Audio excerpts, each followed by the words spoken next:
Moro! Tänään mä kerron vähän käyttökokemuksia nyt tästä Axiom Disc Shuttle Packista. Tää on ollut mulla nyt talvikäytössä. Mä hankin talveksi vähän pienemmän packin, että on vähän kevyempi mennä ja vähemmän kiekkoja, niin ei tarvii niin paljon kantaa.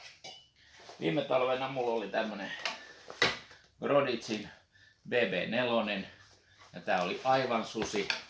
Tästä meinas lähtee nämä olkahihnat irti. Mä joudun kesken talven vaihtaa ison päkin takaisin.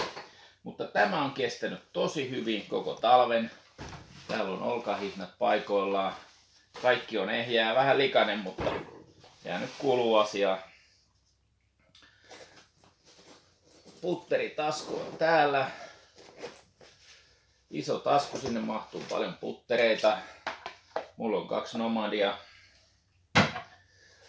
Ja sitten täällä on myös UV-taskulamppu. Sitten tää varsinainen kiekkotasku. Niin täällä mulla on nyt 8 putteria, 4 midaria ja 5 driveria. Se on aika täys. Se on täyttynyt tässä talven aikana aika täyteen. Mulla oli joku 10 kiekkoa tässä niinku alkutalvesta tänne isompaan sivutaskuun. Niin täällä on pari pyyhettä ja sitten on kädenlämmittimiä. Markkerille on oma tasku siinä. Täällä on tällainen pikkutasku. Tänne voi laittaa kännykkää tai avaimia mitä haluaa. Pysyy siellä. Tähän sivutaskuun, niin tähän ei mahdu kiekkoja ollenkaan. Tai mahtuu, mutta sitten ei mahdu vetoketju kiinni. Mä oon ollut tosi tyytyväinen tähän. Tää oli 59 €. Noin suurin piirtein mitä maksoi. Ja palvelu kyllä tosi hyvin. Ja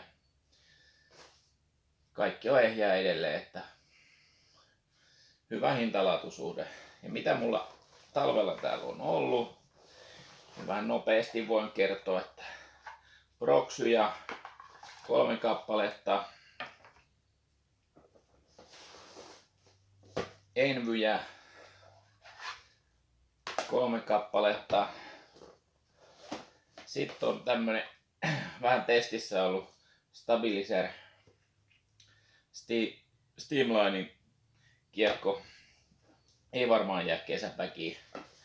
Sitten totta kai klitsiä, mulla on tällainen erikoiskierro klitsi vielä.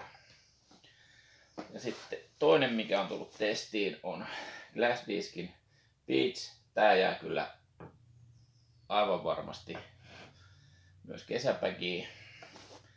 Ibexi reaktori Pyro. Sitten testissä on ollut pari rytmiä. Ne jää kyllä väki ainakin 1. Sitten on Grave, Voltti ja tietenkin Vibram Notch. Ja sitten täällä toisella puolella unohtin kertoa, että täällä on tämmönen juomapullo tasku, niin siihen menee termospullo hyvin, että voisit olla kahvia tai lämmintä mehua kierroksella. Tämmönen video tällä kertaa. Kiitos kun katsot. Moro!